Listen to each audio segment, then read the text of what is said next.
याची निर्मिती जी आहे ही भारतामध्ये झालेली आहे. ती कशा प्रकारे झाली की हिमालयामध्ये एक महापुरुष जन्म तिथं निवासाला आलेला होता.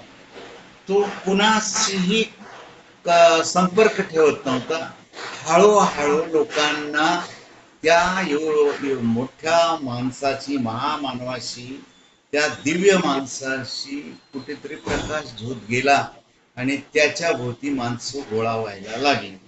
आणि तो प्रकाश झोत, ते वलय जे आहे, ते वलय त्यांच्या भोवती होतं त्या महापुरुषाच्या मागे.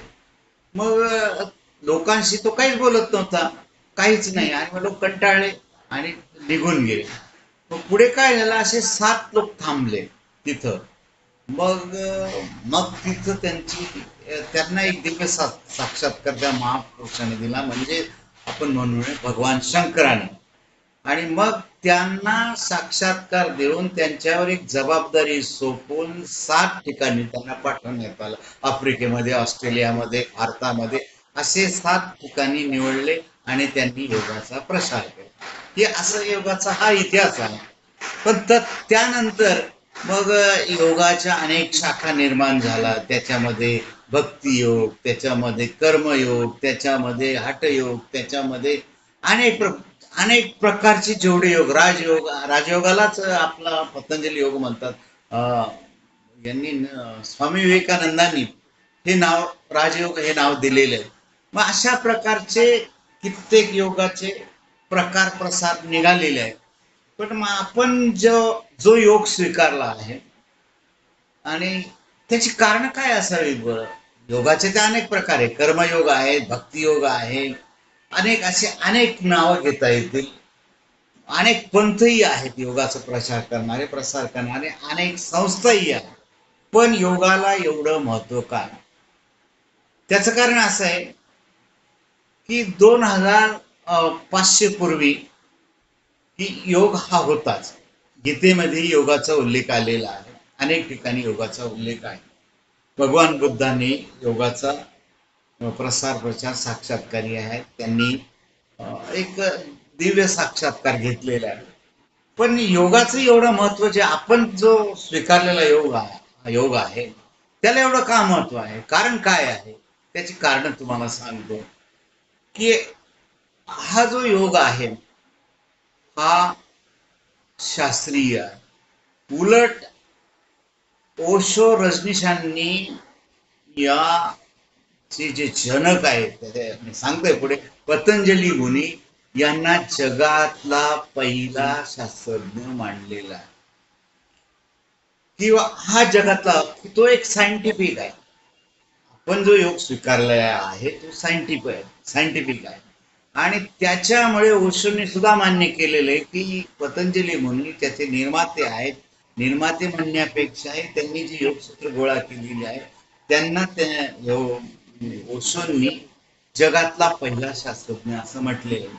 त्याला कारण आहे की योग जो आपण स्वीकारलेला आहे तो जो आहे अधिक शास्त्रीय आहे. त्याला कुठला पंथ नाही, कुठला धर्म नाही, काही नाही.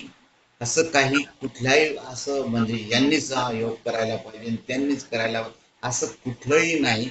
तो एकदम शास्त्रीय पद्धतीचा आहे. याच तुमच्या लक्षात येईल माझ्या काही विवेचनावरून की काही एकांगी आहेत. कुठला तरी धर्म मानणारे लोक असतात, कुठला तरी पंथ मानणारे लोक असतात, कुठल्या तरी बाबाला मानणारे लोक असतात.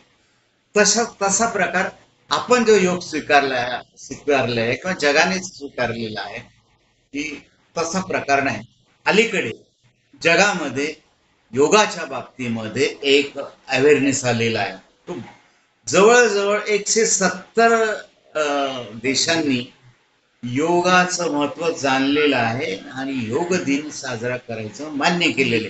21 जूनला हे 170 देश याच्यामध्ये पार्टिसिपेट झाले. आपण जसं करतो 21 जूनला योगा दिवस, तशा प्रकारे जगातले कित्येक देश जे आहेत ते योगा दिवस साजरा करतात. त्याला कारण आता पुढे माझ्या बोलण्यावरून तुमच्या लक्षात येईल. त्याला काही कारण आहे की योग जो आहे हा अधिक वैज्ञानिक आहे, अधिक शास्त्रीय आहे. ते कसं काय तुम्हाला मी पुढे सांगणार आहे. आपल्याला बघा, आरोग्याच्या अशी आरोग्याची व्याख्या केलेली आहे WHO ने. जागतिक जे ऑर्गनायझेशन आहे त्या ऑर्गनायझेशनने आरोग्यासंबंधी अशी व्याख्या केलेली आहे. आरोग्य कशाला मानायचं? एक आपल्याला शारीरिक आरोग्य असतं, म्हणजे शरीराला काही तरी व्याधी होते मग ते आरोग्य आपल्याला महत्वाचं. त्याच्या पलीकडे आपल्याला भावनिक आरोग्य असतं, त्याच्या पलीकडे आपल्याला मानसिक आरोग्य असतं, त्याच्या पलीकडे आपल्याला बौद्धिक आरोग्य असतं, आणि त्याच्या पलीकडे ही आपल्याला स्पिरिच्युअल आरोग्याची गरज आहे. या सगळ्या स्तरांवरती आपण जेव्हा चांगले असतो तेव्हा आपलं आरोग्य चांगलं असतं, असं जागतिक आरोग्य संघटनेने आरोग्यासंबंधी व्याख्या केलेली आहे. मग या व्याख्यामध्ये आपला जो काही योग आहे पतंजली मुनीकृत, तो योग बसतो आहे. ते पुढे येणारच आहे, सांगणारच आहे तुम्हाला. तर आपल्याला बघा, शारीरिक व्याधी होतात, मग शरीरावरती योगाचा परिणाम होत असतो. त्याच्यानंतर भावनिक काही गोष्टी आपण असतात की भावनिक आरोग्य बिघडतं, त्याच्यावरती योगाचा परिणाम होतो. त्याचप्रमाणे आपलं मानसिक आरोग्य, त्याच्यावरती योगाचा परिणाम होत असतो. त्याच्याप्रमाणे बौद्धिक आरोग्य, त्याच्यावरती योगाचा परिणाम होत असतो. अशा तऱ्हेने त्याच्याही पलीकडे जाऊन आपलं प्रत्येकाचं एक स्पिरिच्युअल आरोग्य आहे. तिथं आपल्याला शांती समाधान मिळालं तर आपण चांगल्या प्रकारे जगू शकतो, हेल्दी राहू शकतो. हे आपण स्वीकारलेल्या योगामध्ये बसत आहे. मग आता पतंजली मुनींच्या योगाला एवढं महत्व काय ते पण पुढे सांगतो. त्याच्या संबंधी सगळी संकल्पना तुमच्या समोर मांडतो आहे.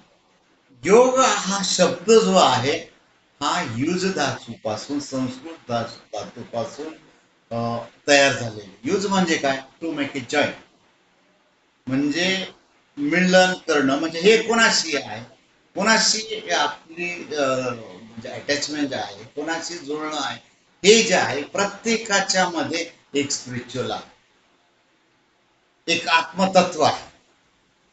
आणि बाहेरही या ब्रह्मांडामध्ये फार व्याप्ती मोठी झाली.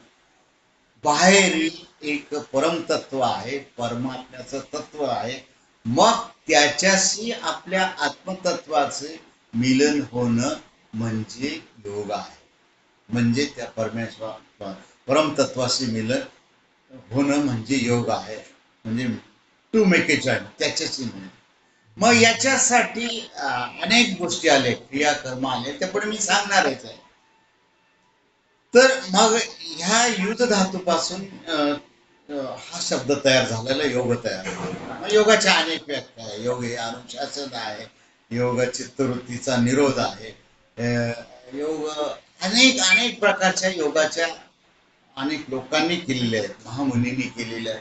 आपल्याला एवढं स्वीकारण्यापेक्षा टू मेक इट जॉईन योग अनुशासन आहे, योग चित्तवृत्तीचा निरोध आहे, योग मनाची एकाग्रता वगैरे वगैरे, असं सीमित योगाची व्याख्या आपल्याला करता येईल. मग आता याच्या संबंधी इसवी सन 2000 वर्षापूर्वी, 250-300 वर्षापूर्वी पतंजली मुनींनी योगाची सूत्र जी आहे संकलित केली. मग त्यावेळेला त्या समाजामध्ये, तत्कालीन समाजामध्ये योगाचा प्रसार होता, प्रचार होता, सगळं होतं.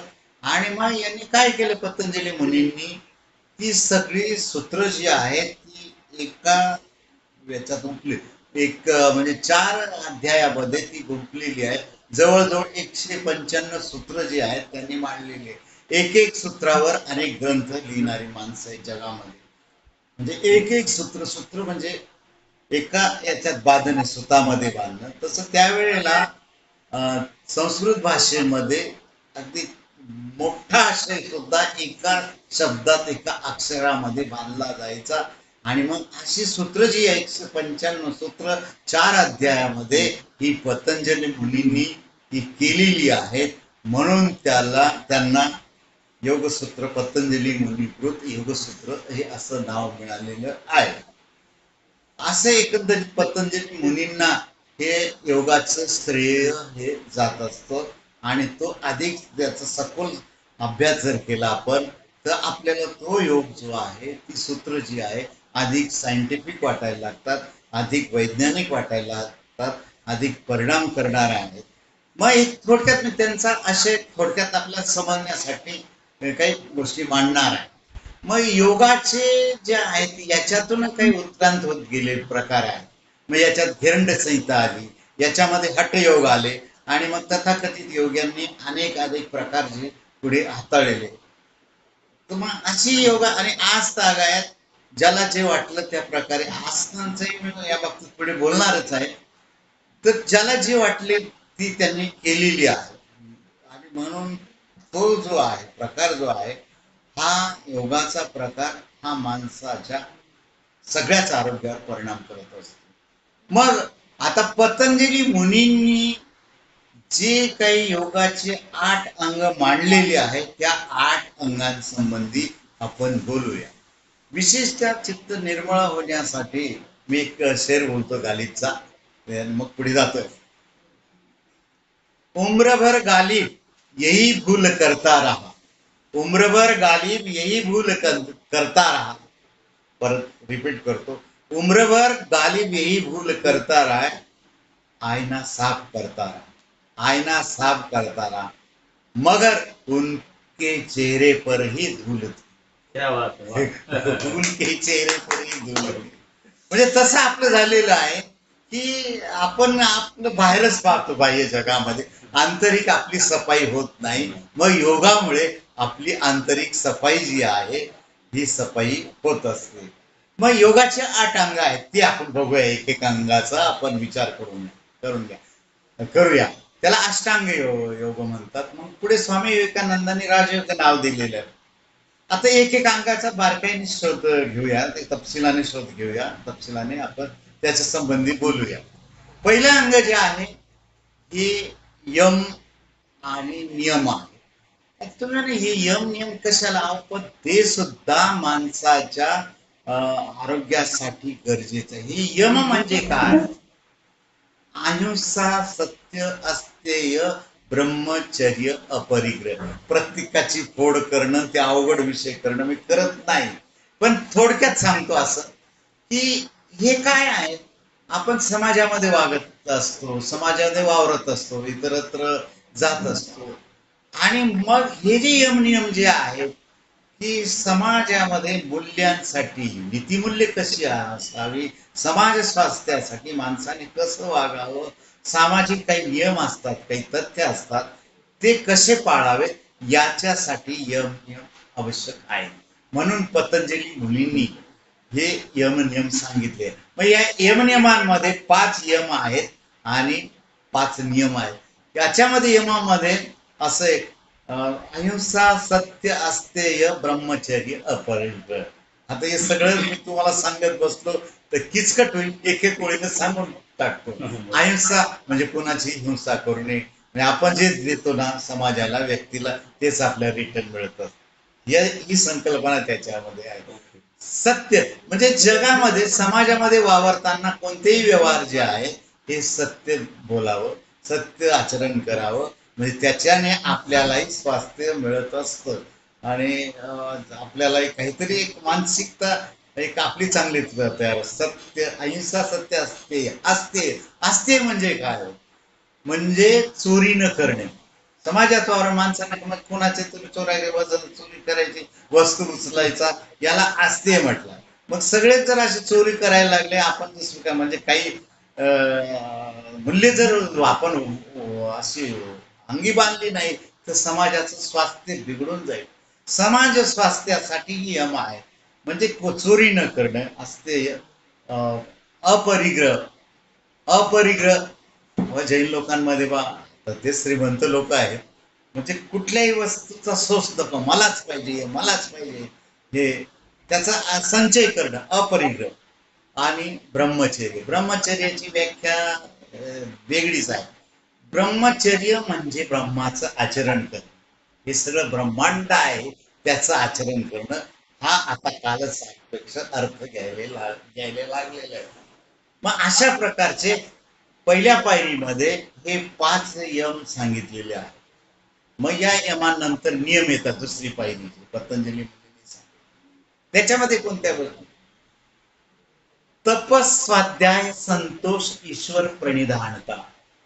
मग आता एखादी गोष्ट करायची असेल आपल्याला, म्हणजे किंवा ईश्वर भक्ती करायची असेल, योगाचं आचरण करायचं असेल, मग त्याच्यासाठी आपण तप करायला पाहिजे. म्हणजे कोणत्याही धर्मामध्ये बघा तप केलं जातं.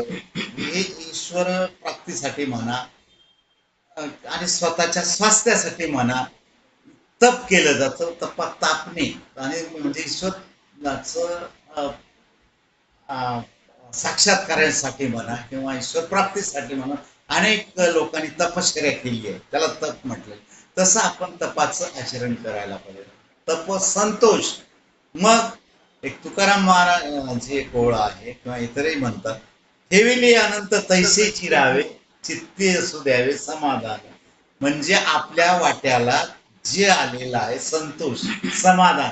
पण लोक काय करतात, हा असा आहे, याच्याजवळ पैसे, याच्याजवळ हा बंगला आहे, हा असा आहे, हा असं शिकलेला आहे, हा तसा आहे वगैरे वगैरे. आपल्याला जे ईश्वराने जे दिलेलं आहे, तुम्ही कोणताही ईश्वर माना, जे दिले अल्लाने जे दिलेलं आहे त्याच्यात समाधान मानणं, त्याच्यात संतोष पावणं, याला हे म्हणजे हे यमामध्ये बसत. तपस स्वाध्याय.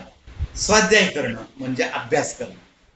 आपण तुम्ही जर म्हणजे ईश्वराच्या याच्यासाठी तुम्ही सुद्धा स्वाध्याय करतात, म्हणजे धर्मग्रंथ वाचणं, इतर ग्रंथ वाचणं, याला स्वाध्याय म्हणतात. अभ्यास करणं थोडक्यात म्हणजे.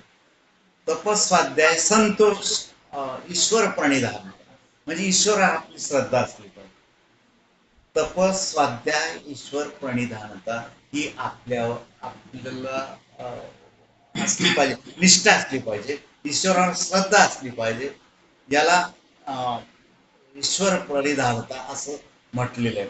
थोडक्यात काय, आता याचं तपशील थोडक्यात कमी करतो मी. यमनियम हे सामाजिक समाजामध्ये वागण्याचे नियम आहेत, समाज आचरण करण्याचे नियम आहेत आणि आपलं स्वतःचं स्वास्थ्य ठेवण्यासाठी हे नियम आहे. म्हणजे उगीच आपण दुसऱ्याच्या हेवा करणं, दुसरे जसे वागतात तसं वागणं, म्हणजे जे आपल्याला जे ईश्वरानं दिलेलं आहे, आपल्या ज्या मर्यादा आहेत, आपल्या जे पोटेन्शियल आहे म्हणूया, की जे आपलं आहे त्याच्यात समाधान. प्रत्येकाला काही तसं ज्याच्या त्याच्या होता येणार नाही. प्रत्येक जण वेगळा आहे. मग जे आपल्याला ईश्वरानेच दिलेलं आहे, हे आपल्या वाट्याला जे आलेलं आहे त्याच्यामध्ये समाधान मानणं हे आपल्या दृष्टीने महत्वाचं आहे. हे झाले यम नियम 2 अंग झाले. आता तिसरं जे अंग आहे, हे तिसरं अंग जे आहे हे आहे आसन.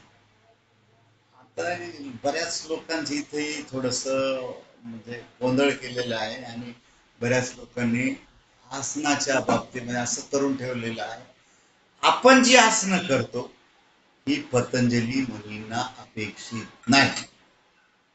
आता तुम्ही जर आसन केलं, शीर्षासन, सर्वांगासन वगैरे विपरीत करणे किंवा अवघड प्रकारचे आसन केले, 3 तास बसू शकतात का? सकाळ का तिथं आसनामध्ये नाही बसू शकत.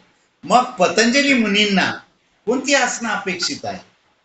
म्हणजे वज्रासन, पद्मासन, स्वस्तिकासन, बद्ध कोणासन, जी बैठ्या स्थितीमध्ये आपल्याला तप करता येतं, ध्यान करता येतं, बसता येतं, की कमीत कमी हे आसन 3 तास तरी आपल्याला बसता यायला पाहिजे. मग दुसऱ्या आसनामध्ये आपल्याला 3 तास बसता येईल का? विपरीत करणीमध्ये बसता येईल का? सर्वांगासनामध्ये बसता येईल का? फार जर वज्रासनात बसता येईल. जी बैठी आहे त्या आसनांमध्ये तुम्ही 3-3 तास बसू शकता. मी स्वतः प्रयोग केलेला आहे. म्हणजे 4-5 तासाचं रेकॉर्ड केलेलं आहे. शीर्षासनात सुद्धा मी अर्धा तासाचं रेकॉर्ड केलेलं आहे. पण ते अपेक्षित नाही. मग आपण जी करतोय स्पर्धेच्या युगामध्ये, स्पर्धा होतात आसनाची, ती जी आसनं आहे ती कुठून आलेली आहे? आता त्याच्यातही उत्क्रांती होत गेलेली आहे. ती हठयोगातून आलेली आहे, ती घेरंड संहितेतून आलेली आहे.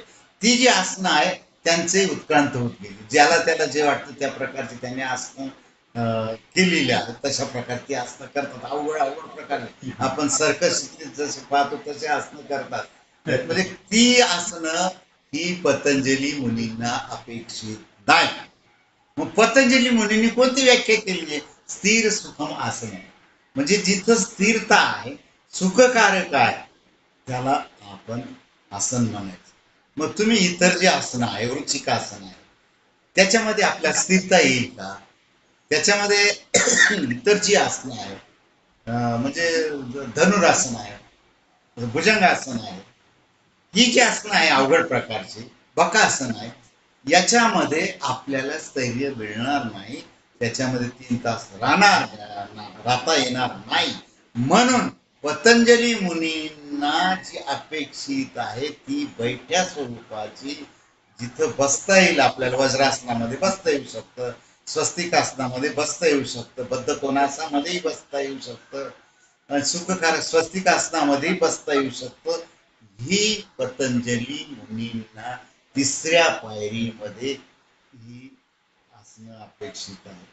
बऱ्याचशा लोकांना वाटतं की अगदी अष्टांग योगामध्ये ही ते तिसरं अंग अगदी सगळे सांगत असतात. मग पण जे तज्ज्ञांना, की इतर ज्याचे जाणकार आहेत, जे अभ्यासक आहेत, त्यांनी ही जी आपण इतर आसनं करतो, भुजंगासन किंवा धनुरासन करतो, शलभासन करतो किंवा इतर जे अवघड आसनं करतो, ती आसनं अपेक्षित नाही तज्ञान.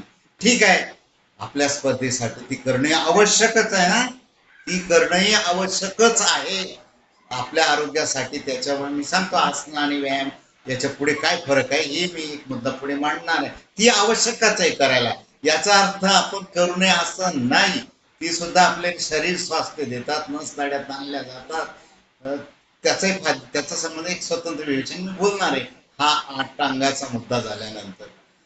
तर हे पतंजली मुनींना ही जी आसनं आहेत ही स्थिर सुखकारक बैठ्या स्थितीची, ज्याच्यामध्ये आपल्याला ध्यान करता येईल अशा प्रकारची आसनं अपेक्षित आहे.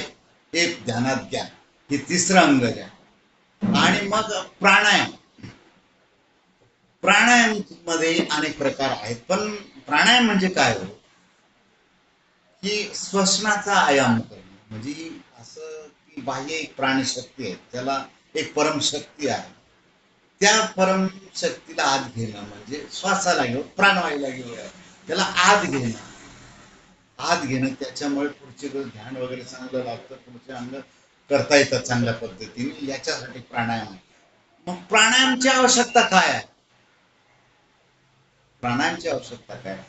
आपल्या फुफ्फुसांमध्ये जवळजवळ 6,000 अशी केंद्रक आहे, बारीक, त्याला केशवाहिन्या म्हणूया.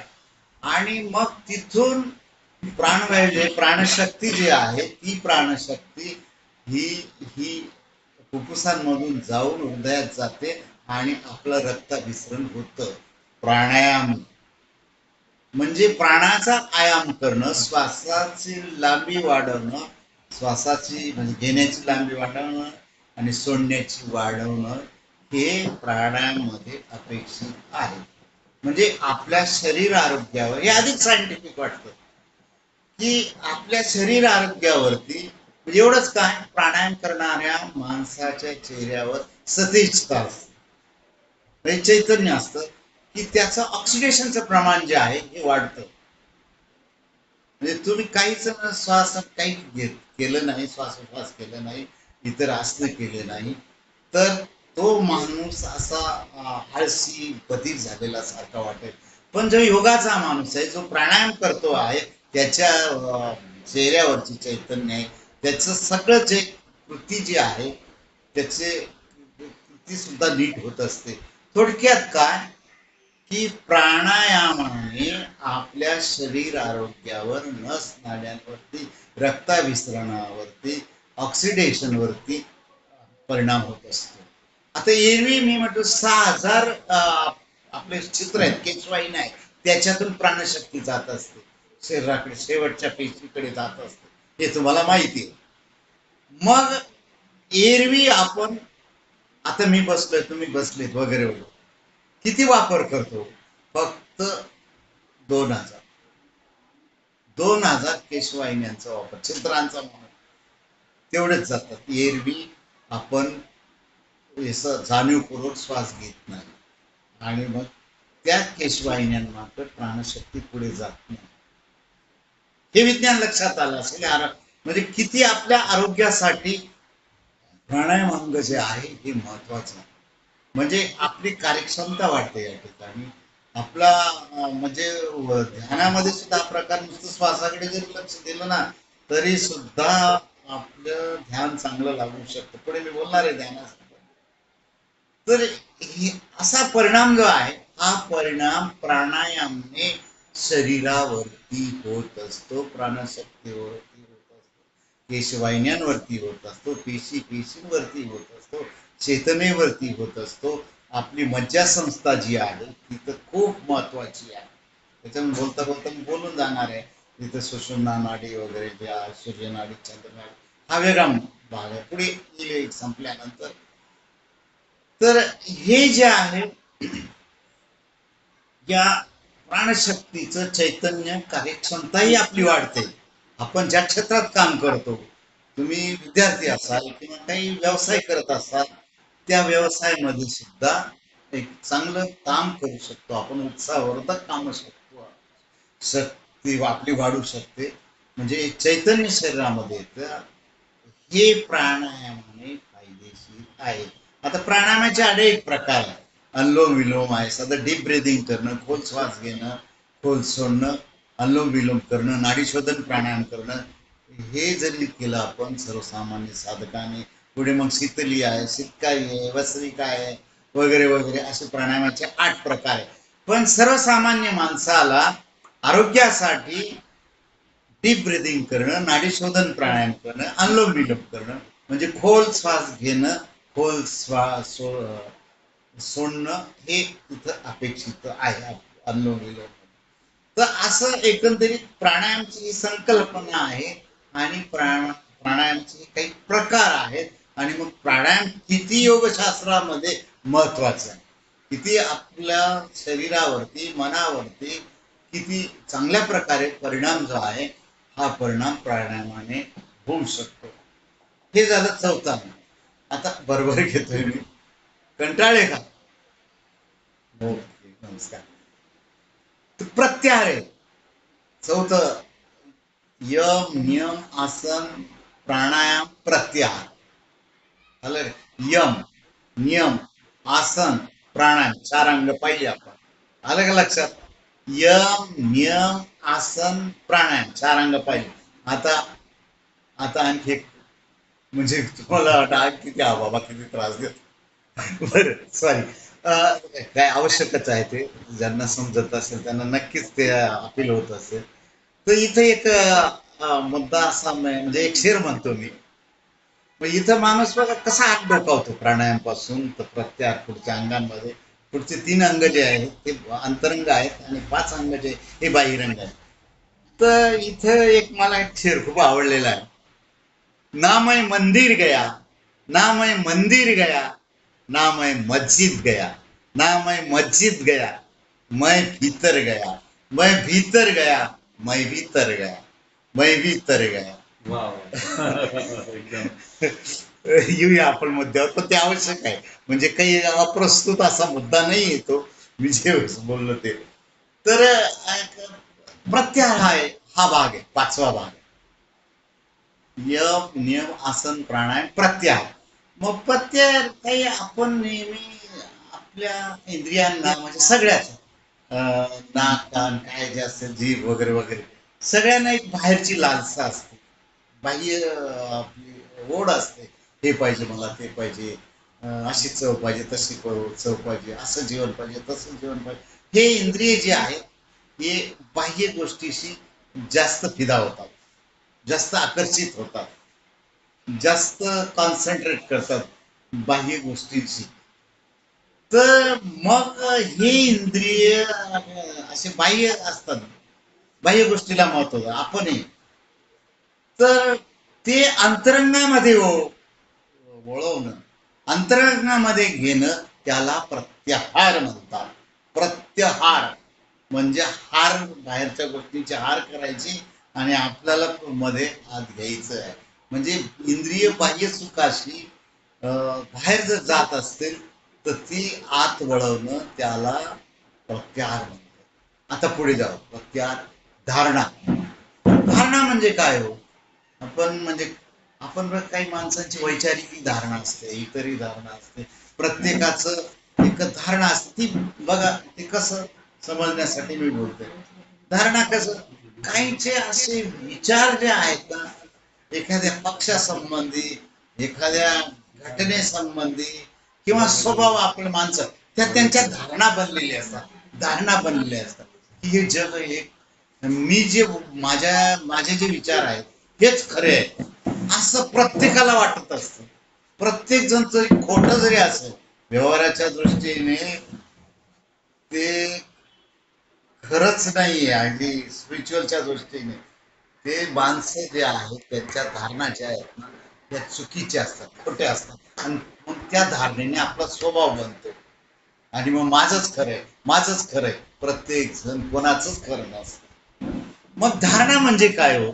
आता आपल्या योगाच्या मुद्द्याकडे येऊ, की तुम्ही काही देव, काही एखाद्या तुम्ही कोणते, अल्ला माना, काही माना, मूर्ती माना, पुढे काही माना, आणि किंवा एखादं बिंदू, केंद्रबिंदू माना, की समोर जे आहे एखादं मेणबत्तीची ज्योत माना, किंवा समोर एखादा बिंदू काढून ठेवा, काही असो. किंवा आपले षटचक्र आहे, तिथं वेळ नाही, मी षटचक्रावर नंतर बोलणारच होतो, थोडक्यात उल्लेख करणारच आहे पुढे. तर मग त्याशी, एखाद्या केंद्राशी, केंद्रबिंदूशी आपण धारणा करणे. म्हणजे जसं एखाद्या दिव्याचं तेल आपण खाली ओततो, तशी धारणा बनते, मग ती ध्यानामध्ये जाते. तेल जसं खाली पडतं, धार तुटतच नाही, तसं आपली धारणा तुटत नाही. म्हणजे चांगल्या अर्थाने, मग ती श्वासाची धारणा केली तरी चालेल. श्वास जातो कसा येतो नैसर्गिक, ही सुद्धा एक धारणाच आहे. तुम्ही एखाद्या मूर्तीची धारणा करा, एखादी जपाची धारणा करा, मंत्राची धारणा